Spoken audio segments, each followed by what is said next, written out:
Welcome to Village Online Service. 안녕하세요. 빌리지 온라인 예배에 오신 모든 분을 환영합니다. 교회 소식들이 주중에 발송되는 이메일로 전달되고 있는데요. 뉴스레터를 잘 받고 계신지 확인해 주시기 바랍니다. 특별히 사순절 기간 동안에는 빌리지 공동체의 성도님들이 올려드리는 데일리 기도문과 성경 구절을 확인하실 수 있습니다. info@villagevibrant.com으로 이메일 주시고 뉴스레터를 받아보시기 바랍니다. 오늘 특별히 게스트 워십 리더로 엔지홍 자매님께서 찬양을 인도해 주실 텐데요. 너무 기쁘고 영광입니다. 많은 분들이 엔지 자매님을 아시겠지만 다문화 워십 리더로 유명한 분이시고 노스캐롤라이나 듀크 신학교에서 저희 찬양팀과 함께 해주시기 위해 먼 길을 와주셨습니다. 그 사랑과 리더십에 감사를 드립니다. 매주 모여서 예배를 드리지 못하는 상황에서 예수 그리스도가 우리와 함께 하시는 것을 기억하고 공동체와 이웃을 위한 평화의 기도로 그리고 우리가 하나 된 공동체를 기억하며 촛불을 켜고 있습니다. 이제 촛불을 켜주시겠습니다.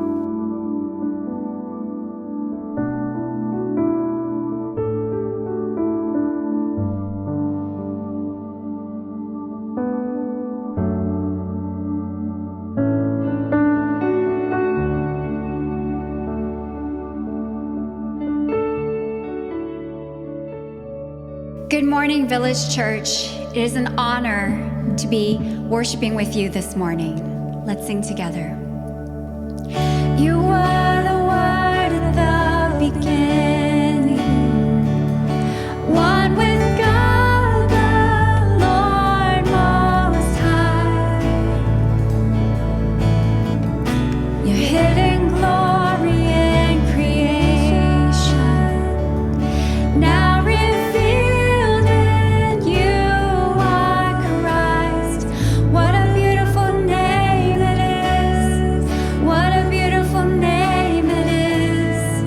The name of Jesus Christ, my King. What a beautiful name it is. Nothing compares to this. What a beautiful name it is. The name of Jesus.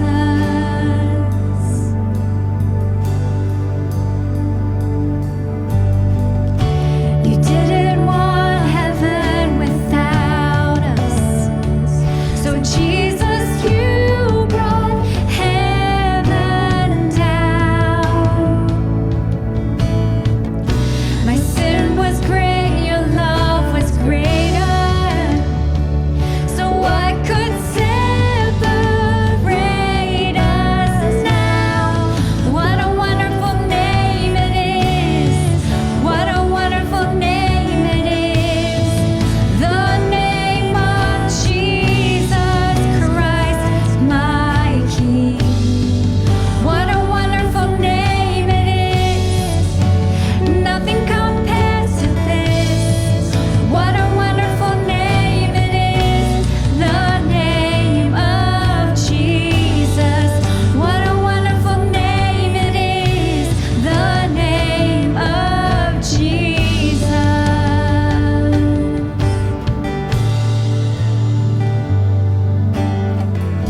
As we enter this season leading up to Easter, we are thinking about God's intense love for us, God's passionate love for us, as was displayed with Jesus on earth, Jesus walking with us, Jesus dying for us, and Jesus raising up to life again.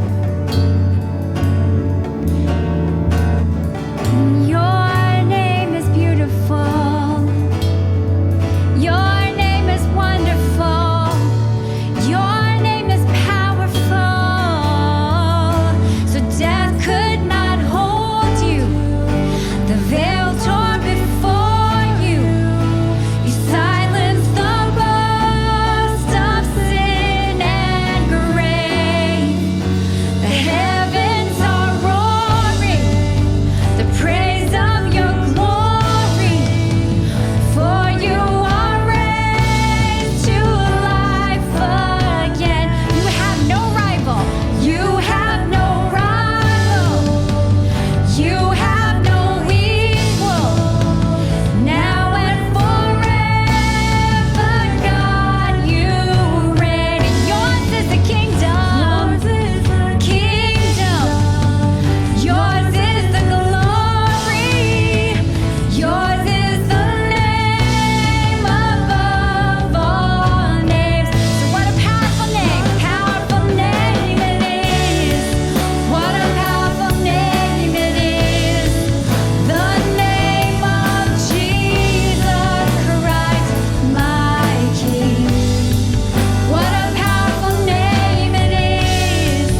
Hi, Village. 안녕하세요, 빌리지 성도 여러분.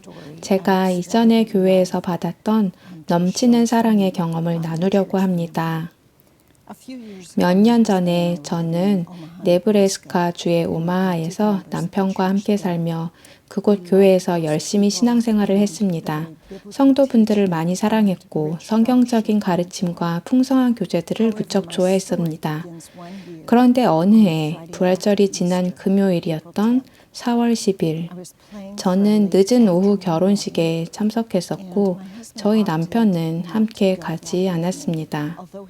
아침에 형제 성경 공부와 또 다른 몇 가지 활동들을 했음에도 불구하고 오후에는 컨디션이 100%가 아니라며 결혼식에 가지 않고 집에서 좀 쉬기로 하였습니다. 짧지만 아름다웠던 결혼식이 끝나고 저는 피로연은 건너뛰고 남편과 함께 저녁을 하려고 집에 돌아왔습니다. 제가 집에 들어가자 뭔가 다르다, 뭔가 잘못됐다는 그런 느낌을 받았고 2층에 올라가니 40년 동안 함께했던 저의 사랑하는 남편의 쓰러진 육신을 발견할 수 있었습니다. 쓰러져 바로 사망한 모습, 하나님 곁으로 가게 된 그 모습이었습니다. 이 이후부터가 진짜 이야기가 시작되는데요. 구급대원과 소방대원들이 왔고 또한 정말로 많은 저희 교회 식구들과 목사님, 사모님, 저의 소그룹 식구들, 그리고 다른 교회를 다니는 친구들까지 찾아왔습니다. 갑자기 결정해야 할 많은 사항들이 있었고 그런 것들을 혼자 감당하기가 참으로 벅찼습니다. 가족들에게 연락을 하는 것 외에도 누구도 원하지 않을 많은 결정들을 내려야 했는데 그때 사랑하는 교회 식구들이 나서서 제가 잘 헤쳐나가고 결정할 수 있도록 도움을 주었습니다. 그중 하나가 장례식장에 관한 것이었는데 저희 남편과 많은 이야기를 나누었지만 이 부분은 나누지 않았던 부분이었습니다. 하지만 너무 친절한 경찰분이 차에서 자신의 컴퓨터를 가지고 저에게 가장 적절한 장례식장들을 찾아봐 주었고 또 다른 형제님 두 분이 함께 나가 도와주었습니다. 모든 자세한 이야기는 다 할 수 없지만 이렇게 좋으신 분들이 오랫동안 저와 함께 시간을 보내주었고 장례식장도 결정할 수 있었습니다. 제 곁을 지켜주시며 사랑과 위로와 기도를 해주셨습니다. 다음 날은 토요일이었는데요. 보통날 같았으면 남편과 함께 청소하고 빨래하며 장을 보고 정원을 가꿨을 날이었는데 이 고마운 분들이 다음 날 또 다른 분들과 함께 다시 찾아와 주셔서 집을 구석구석 청소해 주시고 정원을 가꿔 주시고 그리고 가족들이 도착하는 그 한 주 동안 모든 것을 함께 준비하고 도와주셨습니다. 많은 형제님들이 자기 시간을 내어서 제 정원을 가꿔주시고 봄, 여름 동안 잔디를 깎아주셨고 제 목사님과 소그룹의 어떤 형제님은 저와 함께 장례식장에 가셔서 준비할 것들을 도와주셨고 많은 교회 식구들이 일주일 동안 저녁 식사를 가져다 주시고 냉장고를 채워주시고 그리고 가족들이 도착했을 때 공항에서 픽업해 주시고 저희 가족들이 머무를 수 있는 집을 오픈해 주시고 어떤 커플은 제 딸 가족이 사용할 수 있도록 차를 빌려주셨습니다. 이 모든 것들로도 충분한데 거기다가 장례식 후에 모든 분들이 드실 수 있는 멋진 식사까지 준비해 주셨습니다. 딸 한 명을 빼고 모두가 떠난 그 다음 주에 장로님 부부가 방문하셔서 제가 잘 지내는지 또 어떻게 지내는지 필요한 건 없는지 물어봐 주시고 제가 일을 좀 더 쉴 수 있도록 재정적인 도움의 손길도 내밀어 주셨습니다. 이 교회는 정말로 야고보서 1장의 말씀처럼 고아와 과부를 돌보는 놀라운 사랑을 보여주었습니다. 이 교회가 보여준 놀라운 사랑의 증인은 예상하실 수 있겠지만 가까운 제 이웃들이었습니다. 제 남편이 죽고 얼마 지나지 않아 옆집 이웃이 제 집을 드나들었던 저 많은 사람들이 누구냐고 저에게 물어봤고 저는 교회 식구들 이야기를 나눌 수 있었고 이어서 복음도 전할 수 있었습니다. 하나님이 주신 놀라운 기회였지요. 우리는 우리 주변에 믿지 않는 분들이 우리를 어떻게 보고 있는지 알 수 없지만 남편 장례식에 믿지 않는 많은 분들이 또 참석해 주셨고 그곳에서 또 복음이 나누어졌고 많은 분들이 하나님의 말씀을 들을 수 있었습니다. 우리는 서로 사랑하라고 부름받았습니다. 하나님이 잃어버린 영혼을 위해 우리와 우리 상황을 사용하고 계십니다.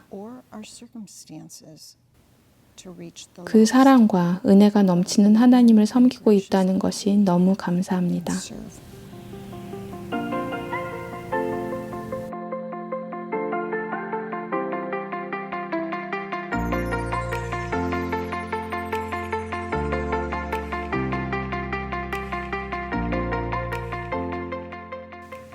우리 사역팀에 두 분의 새로운 분을 소개하게 되어 영광입니다.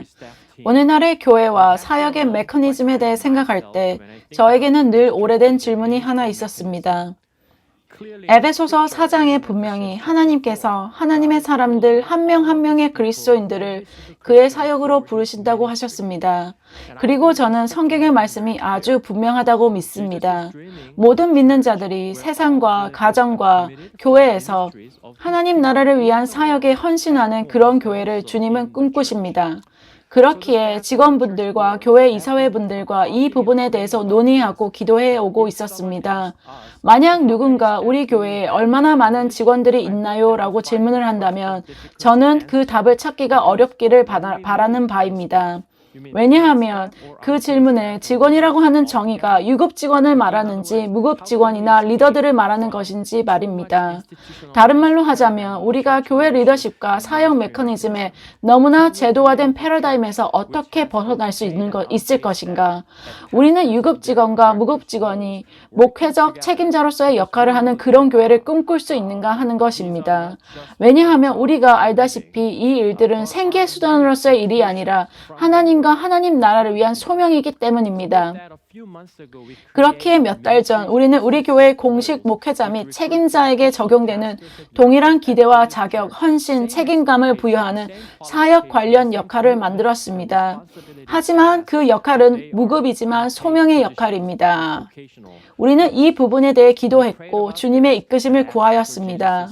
응답으로 주님께서는 얼마 전에 낸시 앤더슨과 짐 클레멘슨을 우리의 목회 돌봄 사역팀의 공동 책임자로서 보내주셨습니다. 오늘 이 자리에 라이프 그룹 사역의 책임자로 닥터 댄 크로포드와 부사역자로서 짐 스미스를 소개할 수 있어 영광입니다. 우리의 새 사역자들을 환영해 주시기 바랍니다. 이러한 뜻깊은 기회를 통해 하나님의 교회와 나라를 세우는데 믿음의 소망을 가지고 팀에 참여해 주셔서 정말로 감사합니다. 여러분에 대한 소개와 빌리지에서 여러분의 역할과 얼마 전 특별히 퇴직하신 이후에 새로운 인생의 챕터를 쓰시는 느낌이 어떠신지 나눠주시겠습니까?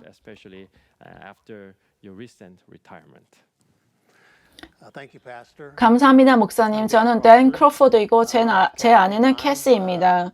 저희는 빌리지의 라이프 그룹에 저희의 40년의 빌리지 인생 동안 대부분을 참여하고 있습니다. 이 라이프 그룹에 대한 확고한 믿음이 저희는 있습니다.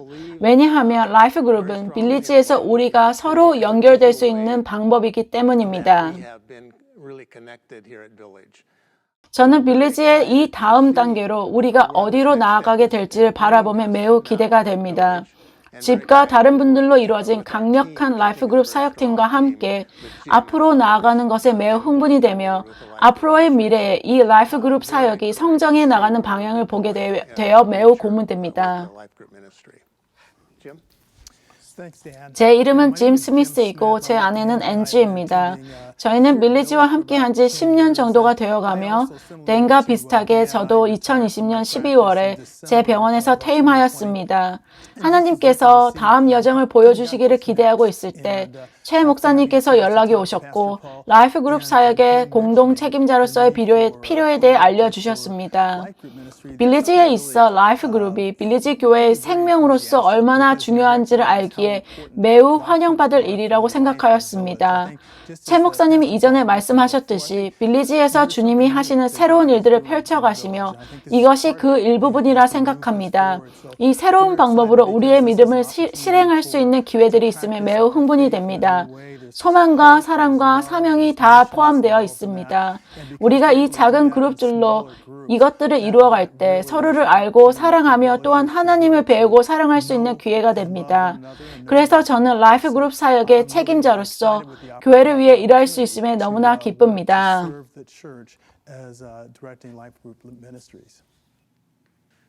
댄, 짐 감사합니다.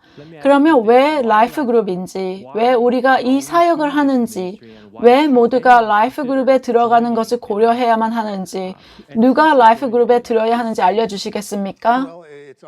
빌리지 모두가 라이프 그룹에 들어야 하고 모든 빌리지 성도가 라이프 그룹의 일부여야 한다는 게 우리의 믿음입니다. 아직 라이프 그룹에 참여하지 않으셨다면 성령님께 귀 기울이시고 꼭 참여하시기를 강력히 권고드립니다.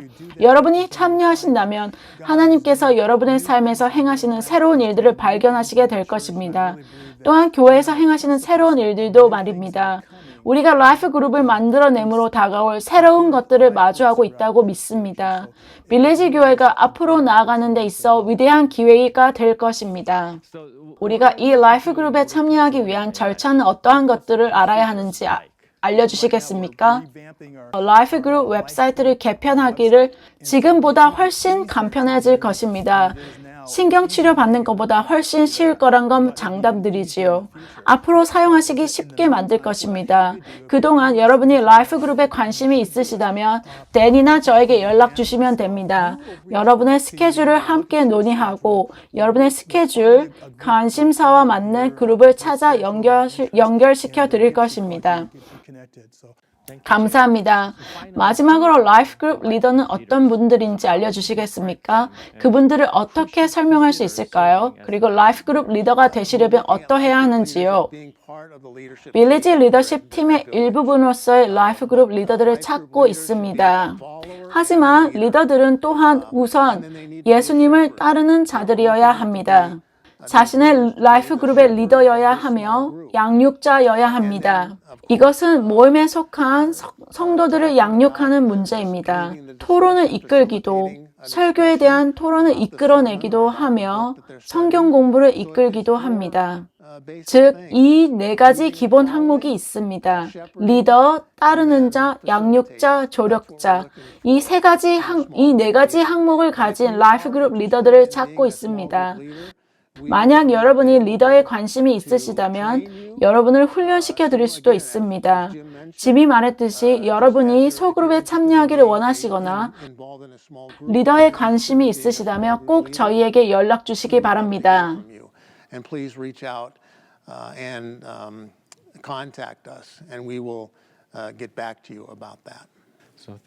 감사합니다. 앞으로의 날들과 하나님께서 우리에게 펼쳐 보이실 새로운 챕터들이 너무나 기대가 됩니다. 여러분과 사역을 위해 제가 기도하겠습니다. 하나님 아버지, 우리의 사랑하는 형제님들을 아버지의 손에 올려드립니다. 이 분들을 우리에게 보내주심에 너무나 감사드리며 하나님 나라의 비전을 가지고 그들의 삶을 빚어가 주심에 감사드립니다. 기도하옵기는 이 소명으로 그들이 부름받음에 다시 한번 이 순간 주님의 영으로 그들에게 기름 부어 주시옵고 주님의 이름이 이분들의 사역을 통해 우리의 삶을 통해 함께 올려드리기 기도드립니다. 주님의 사명을 쫓는 공동체가 되도록 우리를 도와주시며 하나님의 나라를 보게 하옵소서. 주님의 이름으로 기도드립니다. 아멘.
John 13:34 through 35, New International Version.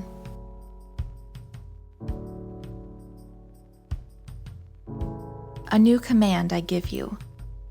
Love one another. As I have loved you, so you must love one another. By this, everyone will know that you are my disciples, if you love one another.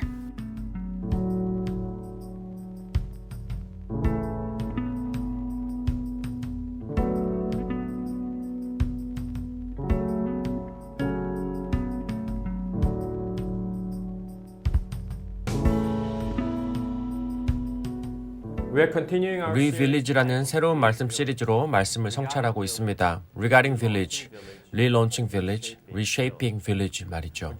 새로운 담임 목회자가 세워졌기 때문에 새롭게 시작하자는 그런 이야기가 아닙니다. 지금 우리 공동체에서 살아 역사하고 계시고 새로운 일을 해오고 계심을 바라보면서 주의 이끄심과 인도하심에 신실히 쫓아가는 것에 대한 말씀을 드리고자 함입니다.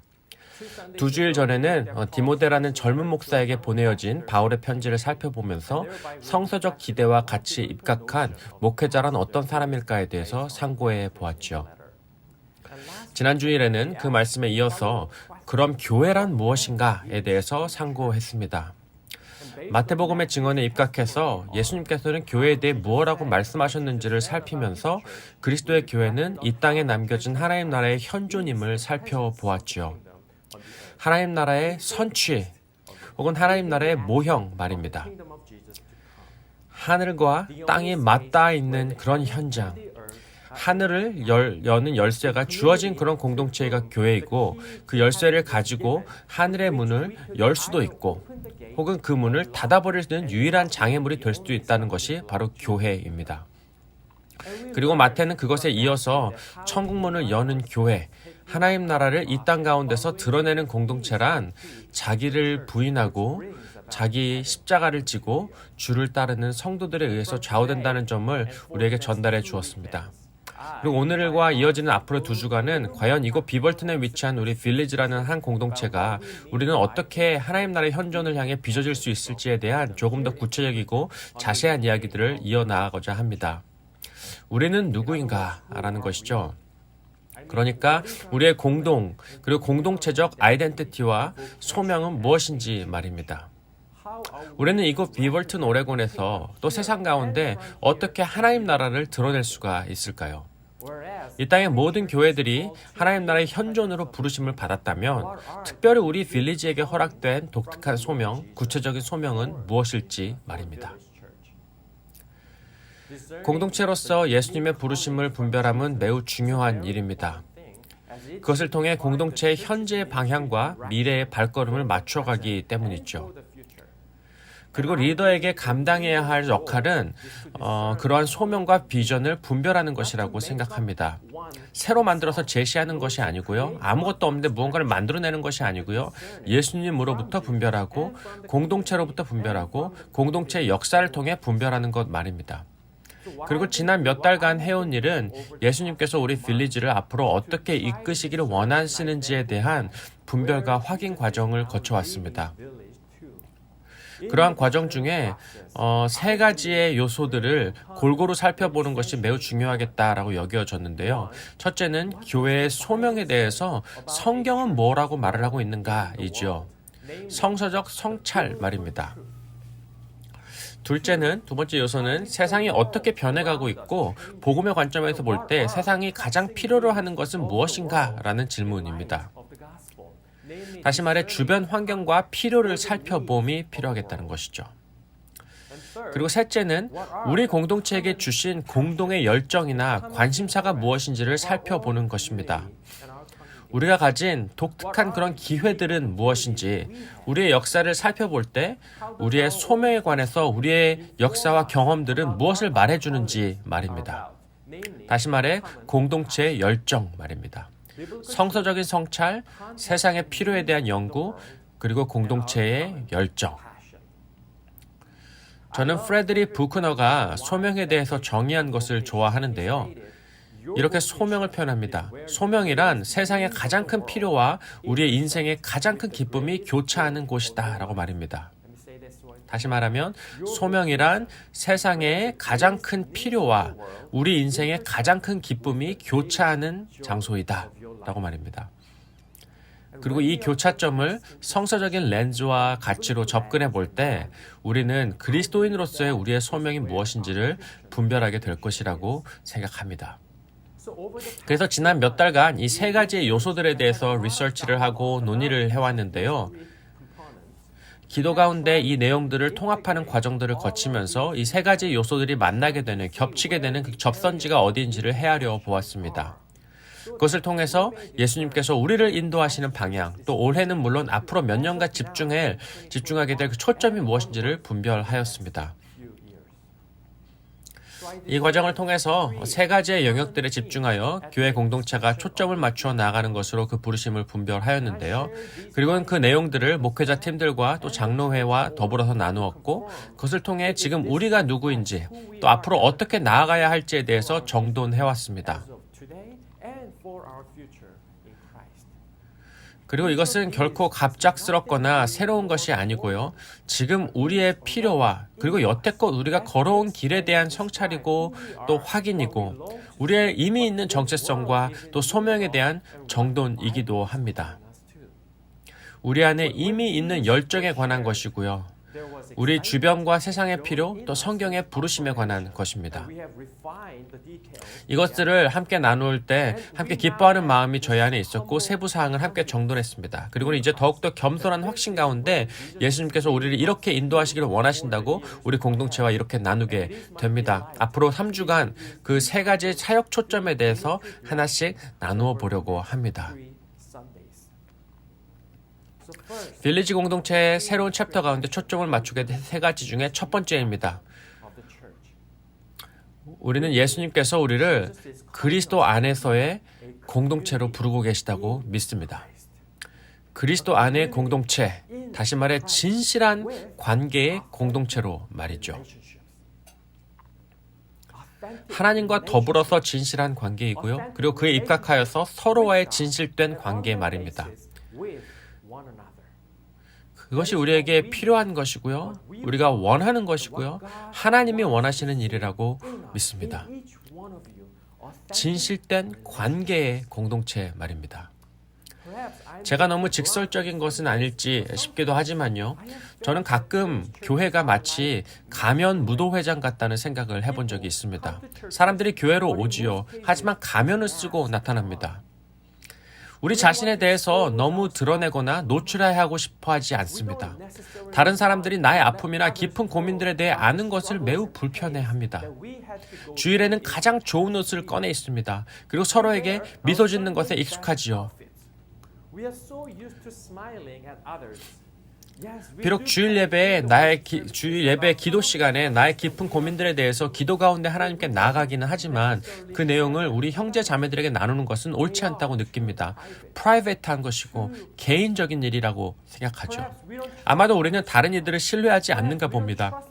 어쩌면 중보기도의 능력을 그다지 믿지 않는 듯합니다. 이론적으로는 믿겠지만 실제적으로 긴가민가한 것이죠. 그리고 어차피 내 기도 제목을 나누어 봤자 다른 이들이 도와줄 수 있는 것은 없다고 가정하고 있을지도 모릅니다. 혹시라도 수치나 창피를 당하게 될까 염려스럽습니다.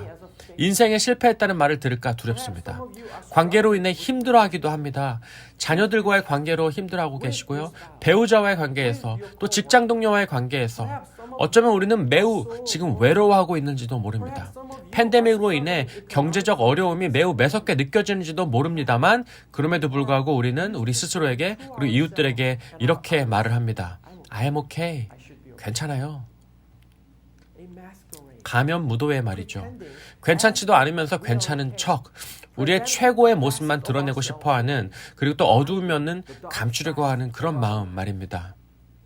그렇죠. 주변에 많은 그리스도인 형제 자매들이 우리 옆에 있고 그래도 몇몇과는 좋은 관계를 유지합니다만 그럼에도 불구하고 정말 우리 마음속에 있는 진짜 문제에 관하여는 진짜로 털어놓고 진짜로 이야기할 사람이 얼마나 있으신지요. 차라리 카운셀러를 만나거나 패밀리 테라피스트를 만나거나 정신과 의사를 만난다거나 코치를 만난다거나 가끔씩은 목사에게 혹은 구글이나 유튜브 영상을 통해 자가진단을 하고 스스로 답을 찾는 것을 훨씬 더 편애하고 선호하고 있을지 모르겠습니다. 그럼 교회는 도대체 뭐죠? 그리스도 공동체는 도대체 우리에게 무슨 의미입니까? 왜 우리는 서로를 가리켜서 형제, 자매라고 불러오는 것일까요? 도대체 복음은 이 과정 중에 어떤 역할을 우리에게 하는 것일까요? 집에서 혼자서는 들 수 없는 무거운 가구를 옮길 때라든지 길거리 한복판에서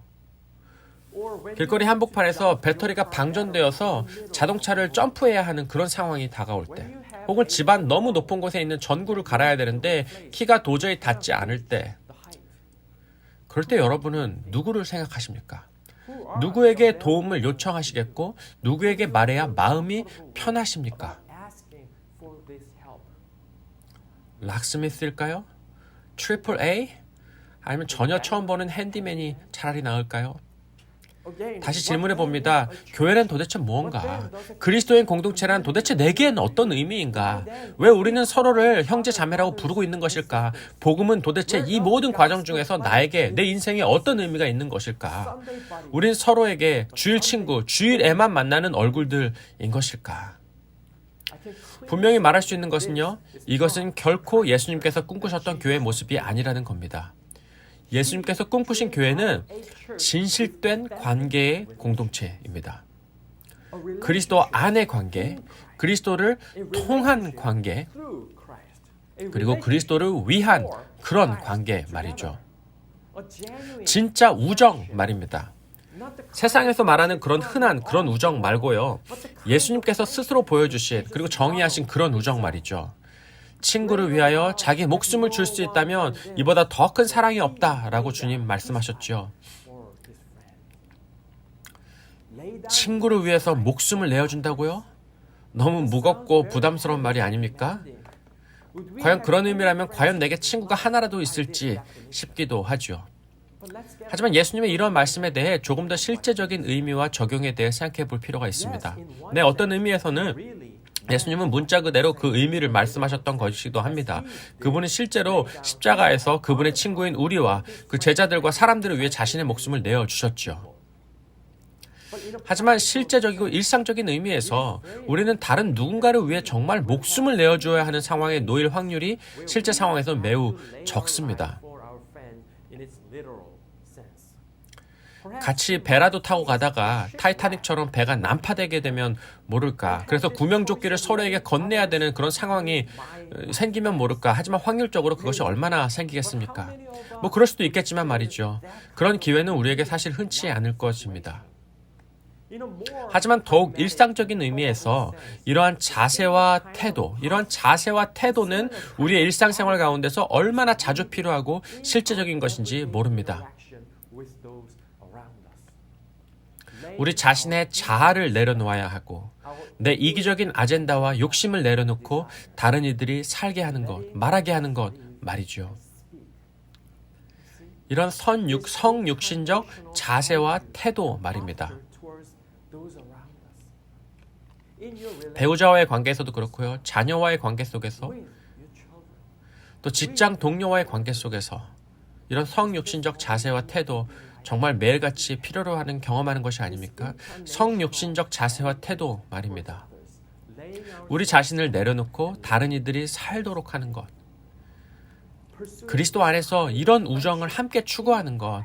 그리스도 안에서의 우정, 그리스도를 위한 우정, 그리스도를 위한 그런 우정. 그것이 바로 영적 우정이겠죠.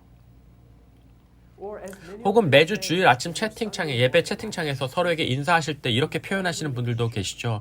빌리지 식구 여러분 안녕하세요 라고 표현합니다. 그렇습니다. 가족. 사실 하나님은 교회를 그렇게 가리켜서 그렇게 하나님의 가족이라고 표현하셨더랬습니다. 하나님의 가족, household of God 말이죠. 하지만 그 가족이란 말이 세상적 의미에서의 가족은 아닐 듯합니다. 가족이라고 하면 가장 먼저 무슨 이미지가 떠오르시는지요? 핵가족이 아닙니까? 모든 식구들이 각자 자기 방에 들어가서 문 닫고 있는 각자 일 보는 그런 그림은 아닐런지요. 하지만 예수님 시대의 가족이란 어떤 의미하고 모습이었을지 한번 상상해 보십시오. 일단 대가족입니다. 북적북적됩니다. 많은 것들을 공동으로 소유하고 나누고 있습니다. 프라이버시라는 건 별로 없고요. 오늘 우리에게 필요한 그런 프라이버시랑은 좀 거리가 먼 듯한 그런 모습입니다. 서로의 이야기들을 잘 알고 있고요. 함께 밥을 또 먹습니다. 물건을 통용합니다. 아픔을 있을 때 함께 울고요. 형제 중에 누군가가 시집장가를 가게 되면 일주일 동안이나 함께 파티를 하면서 즐거워하던 것이 당시의 가족의 정의입니다. 예수님이 우리에게 하나님의 가족이라고 하셨을 때는요, 적어도 이런 그림을 염두하시면서 해주셨던 그런 말씀이겠죠. 진실한 관계를 향한 부르심. 그것은 창세 때부터 시작되었던 그런 부르심입니다. 다시 말해 우리는 아주 태초부터 공동체에 속한 존재로서 지으심을 받았다는 것이죠. 하나님의 창조 디자인에 의하면 우리는 바로 그런 존재라는 겁니다. 창세기 1장을 보십시오. 이 찬양시에 의하면 이스라엘의 하나님 야훼 하나님은요, 세상 만물을 창조하셨고 또 천지를 창조하셨고 해와 달과 별을 만드셨다고 선언하죠. 해와 달과 별은 당시 문화에서 이방 신들이었을 텐데 말입니다. 그리고 하나님은 남자와 여자를 하나님의 형상대로 지으셨다고 선언합니다. 하나님의 형상, 이마고데, 그것은 다른 피조물들과 인간을 구분짓게 해주는 그런 대목입니다.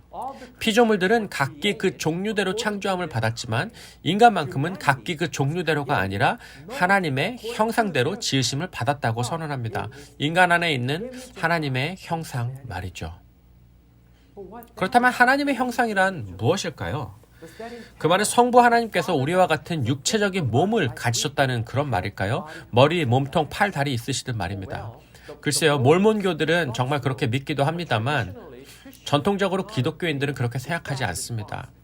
하나님의 형상이란 하나님께서 우리와 같이 육체를 가지셨다는 의미가 아니죠. 반면 또 다른 이들은 하나님의 형상이란 인간의 이성이다, 사유할 수 있는 이성적 능력이다라고 생각하기도 합니다. 다른 피조물들과 같이 우리는 이런 이성적 능력과 같은 일종의 자질 내지 속성이 있다고 생각하는 것이죠. 하지만 많은 신학자들과 더불어서 저는 이것이 불충분한 대답이라고 생각이 됩니다. 먼저 이것은 성경이 주장하고 있는 사실이라기보다는 헬라 철학에 더 가까운 대답이고 유추입니다. 헬라 철학자들, 가령 소크라테스나 플라톤, 그리고 특별히 아리스토텔레스는 인간의 이성이야말로 인간을 다른 피조 세계로부터 구분짓게 만드는, 그래서 만물의 영장이 되게 하는 요소라고 생각했죠. 인간의 이성 말입니다. 하지만 성경도 과연 그렇게 이야기하고 있는 것인가? 아니면 그저 세상 철학의 영향을 받아 자연스레 우리는 성경에 해석하는 것에 있어서 마저도 세상적 관점에서 하고 있는 것은 아닌지 질문해 봐야 합니다.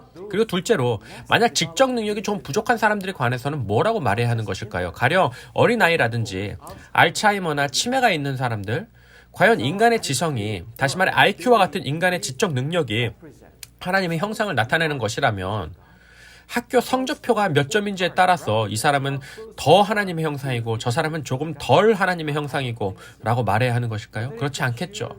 이것이 인간의 이성이든 인간의 감성이든 인간 속에 있는 양심이든지 간에 하나님의 형상을 그렇게 어떤 일종의 자질이라든지 속성에 제한하여 생각하는 것은 매우 부족하고 위험한 것이라고 생각이 듭니다.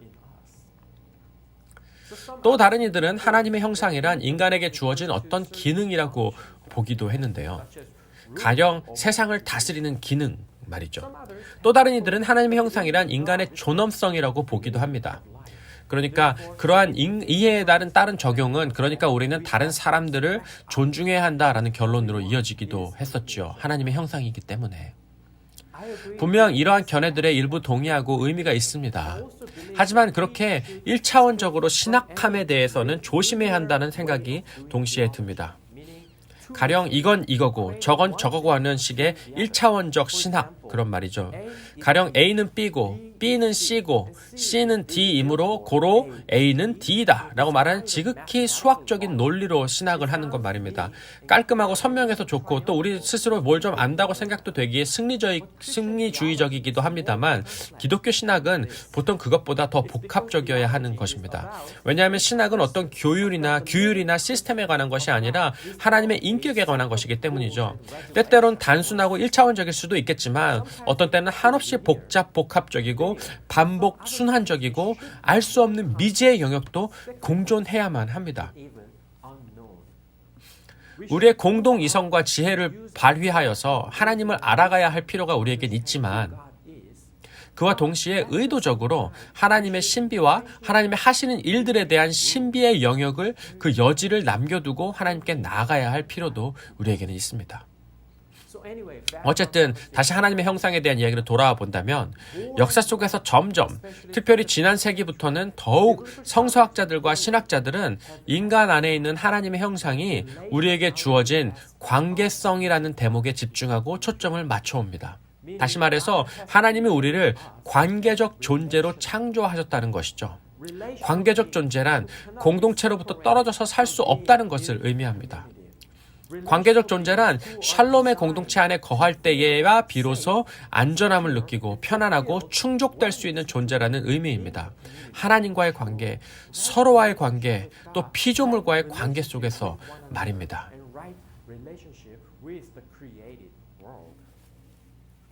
하나님께서 창조하신 모든 것이 하나님 보시기에 좋았다고 기뻐하셨다고 성경은 증언했죠. 모든 것이 너무 좋았는데 사실 한 가지 조금 문제가 있었습니다. 하나님이 창조하신 세상 속에선 단 한 가지 아쉬워하셨던 부분이 있는데 심지어 창세기 3장의 인간의 타락 이전에도 그런 아쉬움이 있었다고 성경은 증언합니다. 이 대목이 중요한데요. 죄가 없던 시대에도 하나님은 이 한 가지로 인해서 아쉬워하고 계셨습니다. 하나님이 말씀하셨다. 인간이 혼자 독처함이 좋지 않더라고 말이죠. 무슨 말이죠? 창조 1단계에서는 결함이 좀 있으셨어서 시행착오가 있으셨어서 창조 2단계의 작전이 필요하셨던 것일까요? 첫 작품이 불완전했어가지고? 그렇지 않죠. 본문의 말씀이 증언하는 바는 하나님의 첫 창조가 불완전했다는 것을 주장하는 대목이 아니죠. 본문의 증언은 우리가 함께 공동체 안에 거하는 것이 완전한 창조의 모습임을 증거하고 있는 것입니다. 그렇죠. 남자와 여자를 창조하셨다고 했고 흔히들 그것을 가정을 창조하신 것으로만 제한해서 생각하고는 하는데요. 사실 그것보다 더욱더 큰 의미입니다. 공동체를 향한 인간의 관계적 필요에 관한 것이죠. 공동체적 존재, 관계적 존재로서의 인간 말입니다. 다른 이들과는 떨어져서는 결코 온전할 수 없는 인간의 상호 의존성에 관한 말씀이라는 것입니다. 이것은 죄의 결과나 죄에 따른 필요가 아닙니다. 하나님의 본래 창조의 디자인이자 의도입니다. 태초부터 우리는 그런 존재로 지으심을 받았습니다. 꽤 오랫동안 그리고 특별히 지난 세기부터 종교 간의 대화들이 더욱 활성화된 면이 있습니다. 그러면서 오랜 질문이 있어 왔었죠. 기독교든 유대교든 이슬람이든 결국 똑같은 하나님을 믿는 것이 아니냐라는 그런 질문입니다. 이 세 개의 종교는 그래서 아브라함적 종교라고 불리우기도 하는데요. 왜냐하면 역사적인 루트가 겹쳐지고 또 경전마저도 조금 겹쳐지는 부분들이 있기 때문입니다. 하지만 미로슬라프 볼프라는 그 예일대학교 신학부의 크로아시아계 개신교 신학자가 표현했던 것처럼 비록 우리가 우주적인 절대자, 그 신에 대해서 존재론적으로는 같은 신을 가리키고 있는 것일 수 있지만 다시 말해서 똑같은 창조주를 가리키고 세상을 만들고 다스리고 계시는 유일한 분에 대해서는 똑같이 우리가 말을 하고 있는 것은 맞지만 그럼에도 불구하고 그 신이 어떤 신인지에 대해서는 참 다른 이해를 가지고 있다는 것이죠. 다시 말해 존재론적으로는 같은 신을 가리키는 것일 수 있지만 인식론적으로는 너무 다르다는 말입니다. 다시 말해 하나님에 대한 이해가 너무 다른데 어떻게 그것을 같은 신을 예배하고 있겠냐고 말할 수 있겠냐는 것이죠. 여기에 사람 A와 사람 B가 있다고 한번 가정해 보십시오. 그리고 둘 다 저를 안다고 주장합니다. 사람 A는 말하기를 저는 폴을 알아요. 그리스도인이고 목사고 남자고 한 178cm 키의 평범한 사람입니다. 라고 표현을 합니다. 반면 사람 B는 저를 가리켜서 저도 폴을 알아요. 한 90세쯤 됐고 매우 가냘프게 말라있고 키도 너무 작고 매우 못생겼습니다. 라고 표현했다고 생각해 보십시오. 분명 둘 다 저를 가리키며 하는 말입니다만 다시 말해 존재론적으로는 말이죠.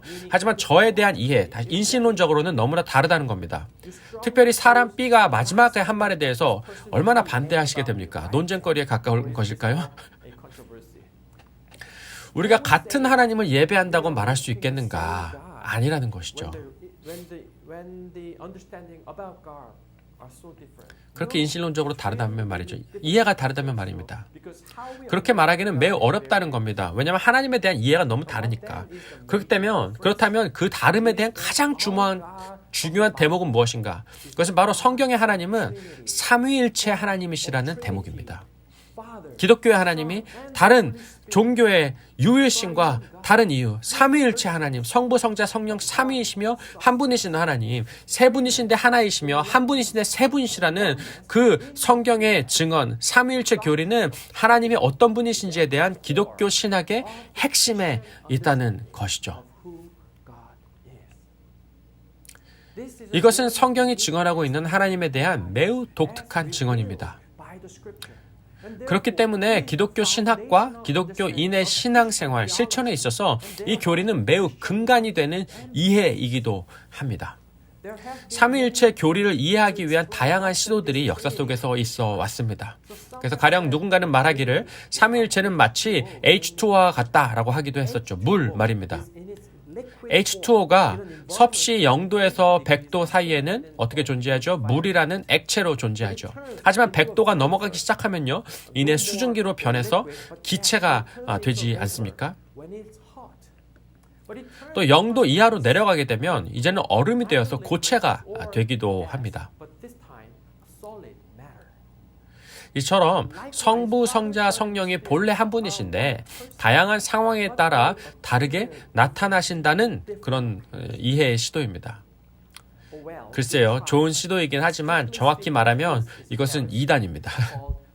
양태론이라고 하는 모달리즘이라고 하는 이단입니다. 한 분인데 상황에 따라서 성부가 되셨다가 성자가 되시기도 하셨다가 성령이 되시기도 한다는 식으로 출현 형태가 다른 것이라고 말하는 것은 이단이고요.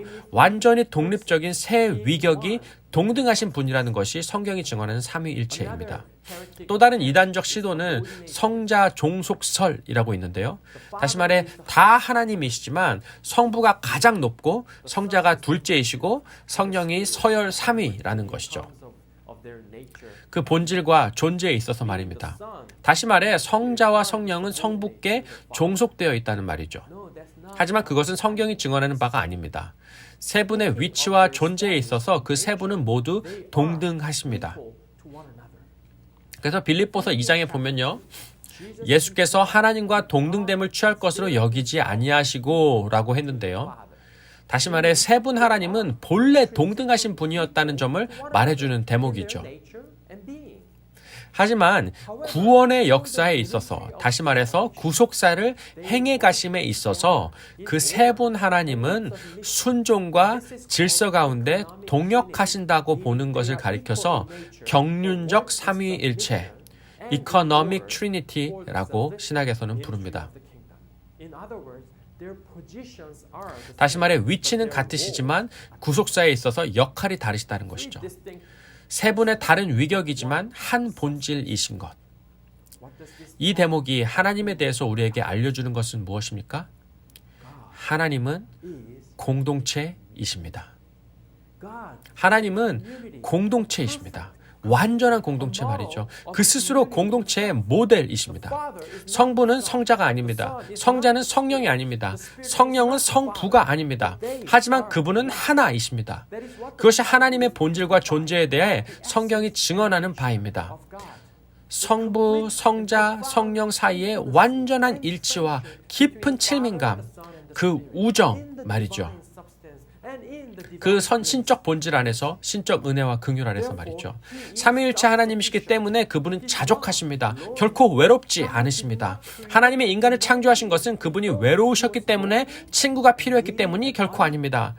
오히려 하나님이 인간을 창조하신 이유는요, 그 삼위일체 하나님의 관계 속에서 누려지는 관계의 풍성함과 친밀감이 너무 귀하기에 우리를 초청해 주시기 위해서 창조하신 것입니다.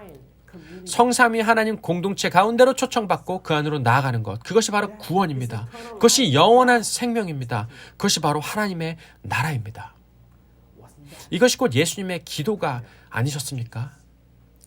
아버지여, 아버지께서 내 안에, 내가 아버지 안에 있는 것 같이 그들도 다 하나가 되어 우리 안에 있게 하사 세상으로 아버지께서 나를 보내신 것을 믿게 하옵소서.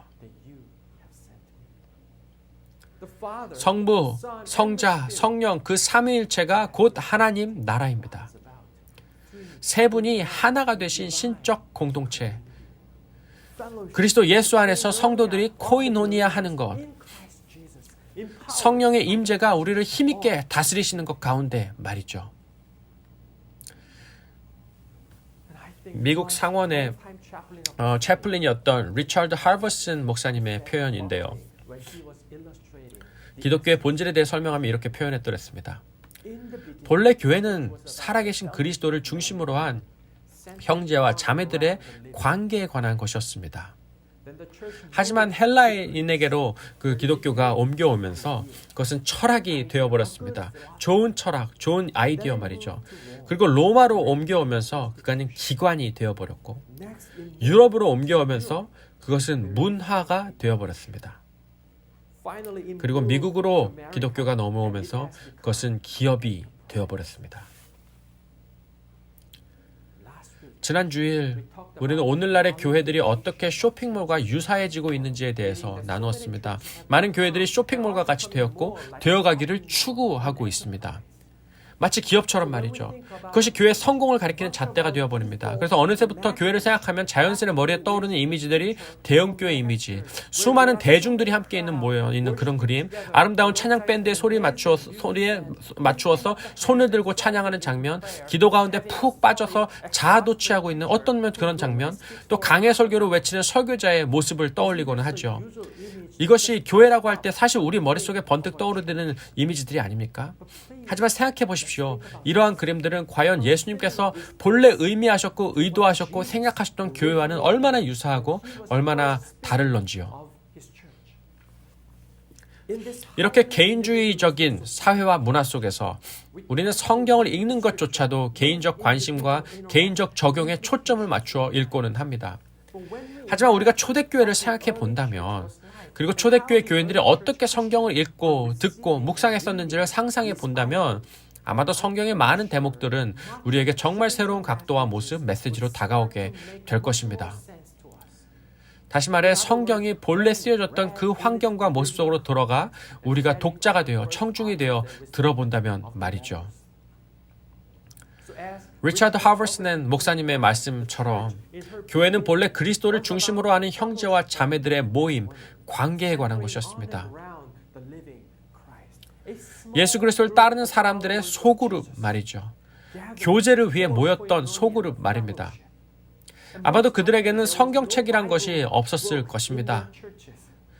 그저 예수님께서 예전에 하셨던 말씀에 대해 들었던 것이나 혹은 다른 사람을 통해 전해 들었던 것을 서로 나누었을 뿐입니다. 그 교회에는 풀타임 목회자도 없었을 겁니다. 적어도 첫 300년 동안은 말이죠. 성가대도 없었을 것이고요. 악기도 없었을 겁니다. 아무런 음악이 없었을 확률도 매우 높습니다. 그들의 모임의 중심에 있었던 것은 교제입니다. 진실한 관계, 그리스도 예수를 중심으로 하는 진실한 관계 공동체 말이죠. 성경이 초대교회의 모임들에 대해서 어떻게 묘사하는지 한번 주목해 보십시오. 먼저는 대부분의 경우 그들은 집에서 모였습니다. 고린도전서 16장인데요. 아시아에 있는 교회들이 여러분에게 문안합니다. 아굴라와 브리스가와 그 집에 모이는 교회가 다 함께 주님 안에서 진심으로 문안합니다. 그 집에 모이는 교회가. 빌레몬서 1장은 이렇게 얘기합니다. 그리스도 예수 때문에 감옥에 갇힌 나 바울과 형제 디모데가 우리 그대의 집에 모이는 교회에 이 편지를 씁니다 라고 하죠. 그대의 집에 모이는 교회에.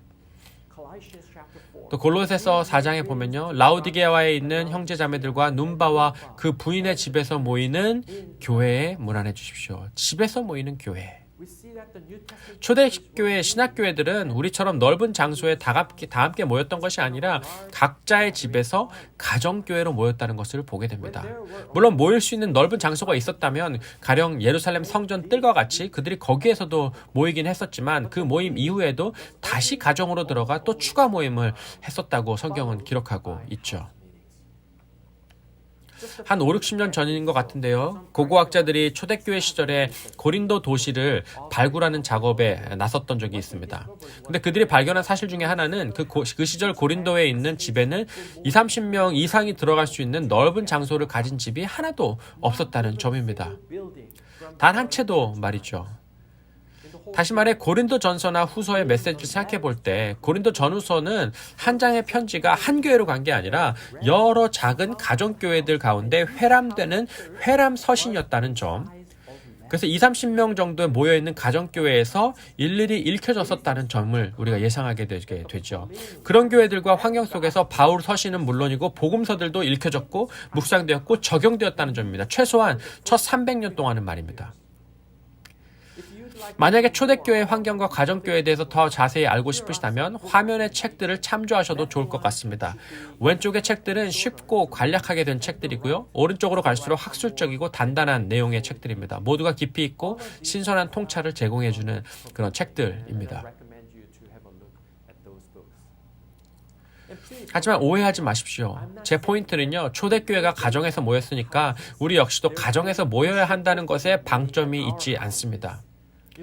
모양은 얼마든지 바뀔 수 있고요. 바뀌어야만 합니다. 상황이 달라지면 말이죠. 초대교회는 가정에서 모이는 옵션 외에는 사실 다른 옵션이 없지 않았습니까? 저는 그렇기 때문에 그들의 교회 모형이 영원한 교회 모형이 되어야 한다고 생각하지는 않습니다. 하지만 이것만큼은 인정하고 이해해야 할 것이라고 생각하는데요. 성경이 쓰여지고 수치된 환경은 바로 이런 소그룹 모임 가운데서 읽혀졌고 이런 소그룹들을 염두에 두고 쓰여졌다는 점을 기억해야 한다는 것입니다. 바로 소그룹 가운데서 이 성경 말씀이 읽혀지고 적용되기를 바랐었다는 것이죠. 그런 주변에 대한 상상과 이해 가운데 다음 예수님의 말씀과 요한의 말씀을 다시 한번 새겨 들어보십시오. 이제 나는 너희에게 새 계명을 준다. 서로 사랑하여라. 내가 너희를 사랑한 것 같이 너희도 서로 사랑하여라. 너희가 서로 사랑하면 모든 사람이 그것으로써 너희가 내 제자인 줄을 알게 될 것이다. 요한일서입니다. 사랑하는 여러분, 하나님께서 이렇게까지 우리를 사랑하셨으니 우리도 서로 사랑해야 합니다. 지금까지 하나님을 본 사람은 없습니다. 그러나 우리가 서로 사랑하면 하나님 우리 가운데 계시고 또 하나님의 사랑이 우리 가운데서 완성된 것입니다. 예수님께서 상상하셨다고 계셨던 그 장면, 요한이 이 편지를 쓰면서 상상하고 있는 그 수치인들의 장면은 하나님의 백성들이 소그룹적 환경에서 서로 사랑하는 장면을 예상하고 상상하며 말하는 것입니다. 그리스도인들은 불특정 다수를 막연히 사랑하라고 부르심을 받지 않았습니다. 누군지도 모르는 대중을 사랑하라고 마치 콘서트장의 가수가 여러분 사랑해요라고 외치는 것처럼 누군지도 모르는 이를 향한 막연한 사랑을 하라는 것이 아닙니다. 예수님은 우리가 이런 소그룹적 환경 속에서 살아가고 사랑하기를 바라십니다. 성도들의 소그룹, 내가 그 한 사람 한 사람의 이름을 알고 인생 이야기를 알고 그래서 내 마음과 내 마음의 역경에 대해서 신뢰하며 나눌 수 있고 때때로 우리는 서로 성격이 다르고 성향도 달라서 고생을 하기도 하겠지만 결국 그 다름을 통해서 함께 빚어지고 성장하고 그리스도를 닮아가는 모습으로 자라나게 되는 것이 아닙니까? 그런 공동체 안에 거하게 될 때 우리는 비로소 자기를 부인하고 자기 십자가를 지고 그리스도를 좇는 제자로 빚어지게 됩니다. 왜냐하면 이런 성육신적 제자의 삶을 살아야만 비로소 공동체가 지속되지 그렇지 않고서는 금방 깨지고 싸우고 토라지게 될 테니 말입니다. 그리스도인들은 사랑하는 사람들입니다. 우선은 소그룹적 상황에서 말이죠. 불특정 다수가 결코 아닙니다. 우리가 서로 사랑할 때 그 과정이 곧 제자도이고요. 증인 공동체가 되어가는 과정이자 모습입니다. 기억하십시오. 서로 사랑하는 것이 소그룹 안에서 가장 중요한 것입니다. 우리가 소그룹으로 또 나눔방으로 모이면서 분명 그 안에서 성경도 배울 수 있고 설교에 대한 대화도 할 수 있겠지만 기억하십시오. 사랑이 없이는 아무것도 아닙니다. 그저 울리는 징이나 꽹가리가 될 뿐입니다. 이제 나는 너에게 새 계명을 준다.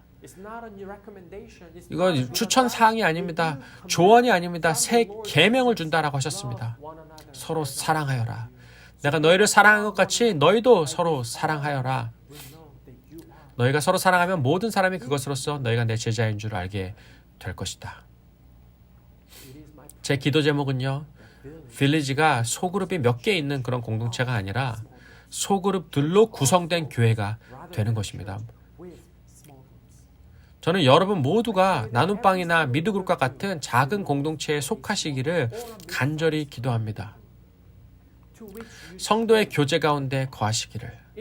그래서 우리 삶의 이야기들을 나누고 듣고 또 함께 걸어갈 수 있게 되기를. 그 과정 가운데 그리스도의 제자가 되어가는 일에 있어 서로 돕고 힘이 되며 기도하며 나아가는 그런 사랑의 공동체가 되기를. 그리고 그것을 통해 그리스도께서 우리 안에 살아계시고 일하고 계심이 세상 가운데 드러나여지는 그런 은총이 있기를. 그런 진실한 관계의 공동체 말이죠. 주일날 가장 아름다운 옷을 입고 만나는 그런 가장 무도회가 아니고 말입니다. 이것이 정말 우리 교회의 공동체를 향한 부르심인 것을 우리가 믿기 때문에, 그리고 그것이 소그룹 사역을 통해 이루어질 것임을 신뢰하기 때문에 우리 빌리지는 올해 그리고 앞으로도 소그룹 사역이 재건되고 또 견고해지기 위해서 모든 에너지와 초점을 맞추며 나아갈 것입니다. 그리고 우리 목회자 팀과 장로님들 또 자문위원들께도 동일한 열정으로 함께해 주시기를 이미 부탁했고 모든 분들이 이 일에 함께 동참해 주실 것입니다. 또 저 역시도 오늘 새롭게 소개드린 이 라이프그룹 디렉터 분들과 함께 빌리지의 소그룹 사역을 서포트하고 또 인도하는 데 최선을 다할 것입니다. 또 저 역시도 올 가을부터는 소그룹에 직접 참여하고 또 인도하려고 합니다. 기도 가운데 참여하시기를 강하게 권면드립니다. 또한 소그룹을 겸손히 인도하며 섬기길 바라시는 분들이 세워지도록 성령께서 여러분의 마음을 주장하시기를 빕니다. 진실한 관계들이 세워지기 위해서 말이죠. 저는 근래 사도행전을 묵상하면서 가장 은혜가 되었던, 요즘 계속 이 말씀이 묵상되는데요. 이 참 은혜되는 이 부분이 있습니다. 바로 사도행전 28장 30절과 31절의 말씀입니다. 사도행전 가장 마지막 문장이죠. 바울은 자기가 얻은 셋집에서 꼭 2해 동안 지내면서 자기를 찾아오는 모든 사람들을 맞아들였다. 그는 아무런 방해도 받지 않고 아주 담대하게 하나님 나라를 전하고 주 예수 그리스도에 관한 일들을 가르쳤다. 저는 이 구절이 너무 은혜가 됩니다. 왜냐하면 이 장면이 너무 극적이지도 않고 대단해 보이지도 않기 때문에 그렇습니다. 사도행전을 읽을 때 우리가 초창기에 듣고 또 읽었던 것은 너희가 성령을 받으면 예루살렘과 유대와 사마리아와 땅 끝까지 이르러 내 증인이 되리라 라는 대목을 읽게 되지 않습니까? 그러면서 이 대목을 읽으면서 하나님의 성령이 땅 끝까지 또 로마까지도 예루살렘에서 또 그 지역 그 주변까지 또 로마까지 또 로마 황제에게까지도 그 복음이 전파되는 방면에 대해서 우리는 꿈꾸고 또 그려보게 되지 않습니까? 그래서 우리는 사도행전을 읽으면서 큰 그림을 그리게 되고 원대한 꿈을 품게 되기도 합니다. 그런데 사도행전의 이 마지막 장, 마지막 절은요, 극적이지도 않고 대단해 보이지도 않습니다. 사도행전 2장에서의 극적인 성령 강림 사건과 3,000명이 일시에 회심되는 모습과는 너무나 비교됩니다. 소박합니다. 과연 이런 작은 모임이 어떤 변화를 만들어낼 수 있을까 의심스럽기도 합니다.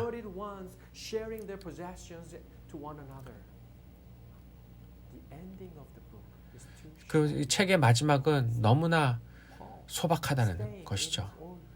그의 작은 셋방에서 몇몇 사람들을 환대하면서 스몰 그룹을 하고 있는, 소그룹을 하고 있는 이 모습 말입니다.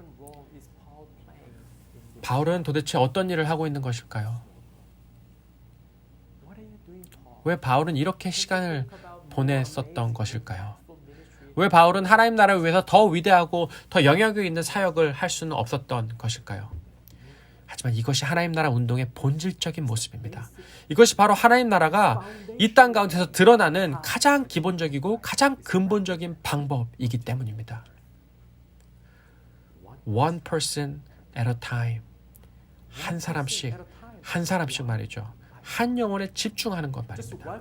우리를 찾아오는 그 사람을 그저 환대하고 필요로 하는 것이 있다면 최선을 다해서 함께하고 또 따스한 밥을 지어서 먹이고 사실 그것이 진정한 의미에서 성찬일 텐데요.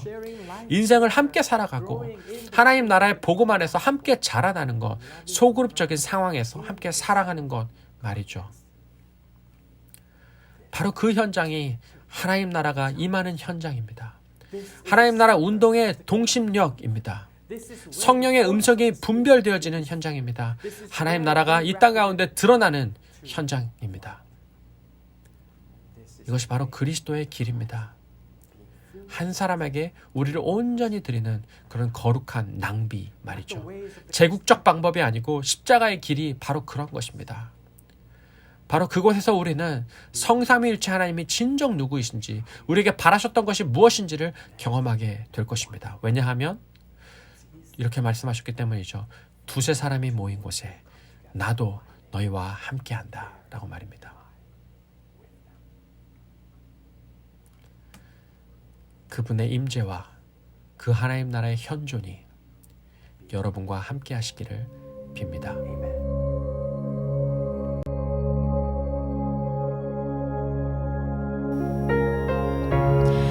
As we come now together as a community, we realize that we need each other in our faith, that our faith is not complete without the gift of community, without the gift of our small groups. Let's sing now. I need you, you need me, we're all a part of God's body. Stand with me, agree with me, we're all a part of God's body. It is His will that every need be supplied. You are important to me. I need you to survive. You are important to me. I need you to survive. Let's sing that one more time. I need you. I need you. You need me. You need me. We're all a part of God's body. Stand with me. Agree with me. Agree with me that we're all a part of God's body.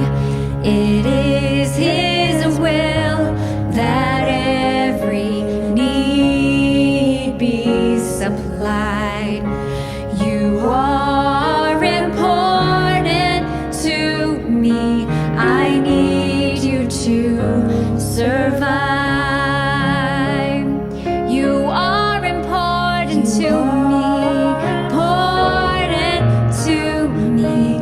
I need you to survive. And I will pray for you. I pray for you. You pray for me. I love you. I need you to survive. I won't harm you with words from my mouth. I love you. I need you to. I pray for you.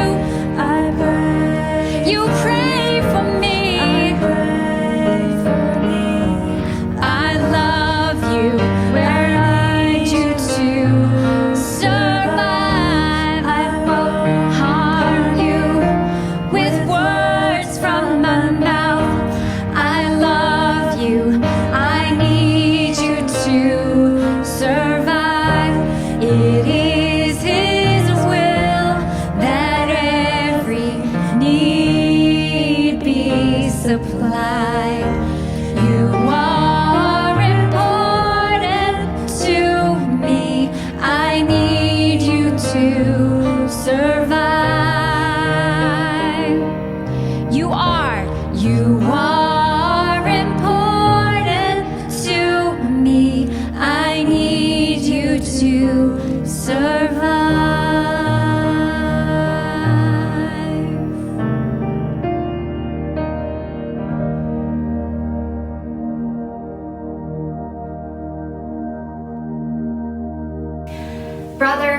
sisters, siblings of Village Church.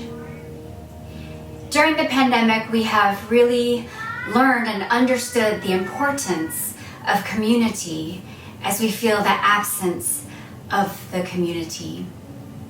But the good news is, even though we are scattered, we are gathered here right now in worship.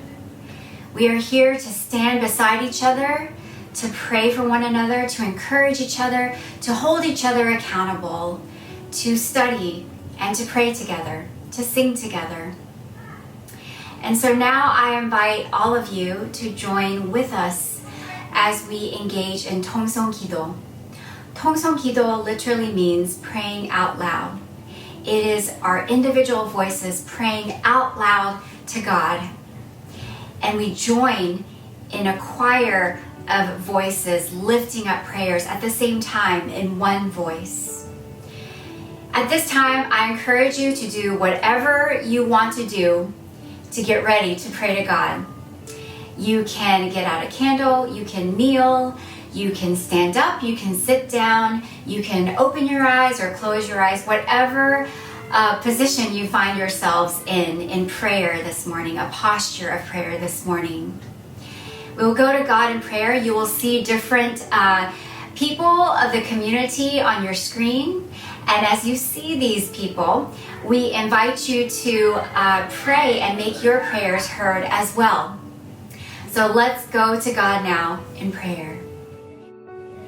Dear Lord, we just thank you so much, Lord Jesus, Lord, for we the do gift of thank you, community. Father God. I You've just want to given thank you for us the opportunity this that we tremendous have as gift this church of history. people, Jesus, would you help us to discover extend the to one hope, another, your to will, extend for love, our to lives, love your unity will, around the our world. individual Lord, I lives, thank you for our giving us leaders, the roles of all that you've given us roles.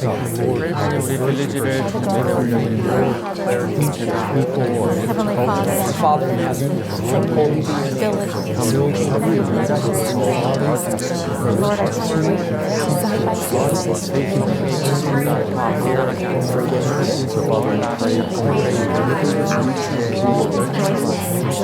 side by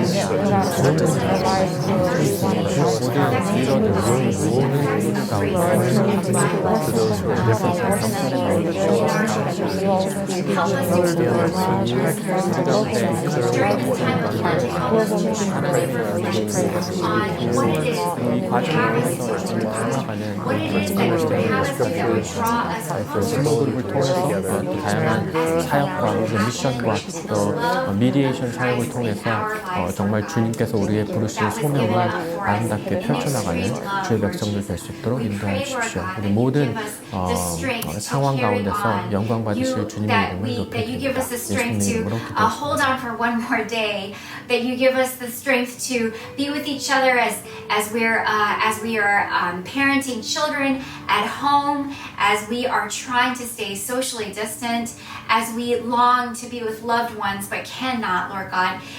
Hold us, Lord Jesus. Hold us, Lord God, because we are desperate, Lord God, to feel your love through our community. Lord Jesus, give us the strength to endure. Give us the strength to follow. Give us the strength to hear from you, Lord God, together. It is in your name that we pray. Amen. And now for our benediction. I encourage you, siblings of Christ, to be with one another, to continue to stand and pray together as a community. I pray that we will go out together and that we will be in the peace and the love and the passion of Jesus Christ. Amen. When I wake up in the morning, gonna walk in love.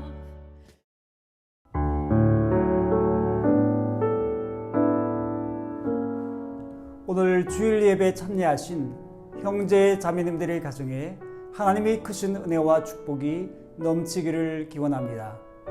광고 몇 가지 알려드리겠습니다. 첫 번째, 부고 소식입니다. 지난주 화요일 16일 새벽에 장경민 자매님의 모친 고 이정달 여사께서 하나님의 품에 안기셨습니다. 자매님께서 미리 한국을 방문해 모친을 뵙고 싶었지만 사정상 그렇게 하지 못했습니다. 자매님과 유족들을 위해서 기도와 위로를 부탁드립니다.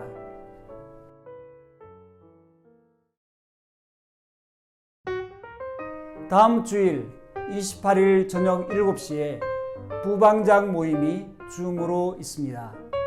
줌 링크는 제가 카톡으로 보내드리겠습니다. 내일 22일부터 교회 커피숍을 다시 오픈합니다. 널찍하고 분위기 좋은 커피숍에서 형제 자매님들과 함께 커피를 마시면서 교제하는 시간을 가지면 좋겠습니다. 시간은 오전 8시부터 오후 2시까지입니다. 웰 성경 공부가 다음 주 화요일 23일에 시작합니다. 베드로 전후서를 계속해서 공부하게 되는데 관심 있으신 자매님들께서는 이미애 자매님에게 연락해 주십시오. 수요 예배가 노스빌리지 2층에서 모입니다. 오셔서 함께 예배에 참여해 주시면 감사하겠습니다. 라이브 스트림으로 집에서 참여하실 수도 있습니다. 시간은 수요일 저녁 7시입니다. 오늘 예배 후 연합 나눔방별로 주일 펠로십 모임을 가집니다. 시간은 오전 11시 20분입니다. 내일부터 교회 커피숍을 다시 열게 되어서 너무 기분이 좋습니다. 커피숍에서 형제 자매님들의 얼굴을 볼 수 있기를 기대합니다. 이번 한 주간도 위로부터 오는 힘과 능력으로 승리하십시오. When my brother turns his back, gonna walk in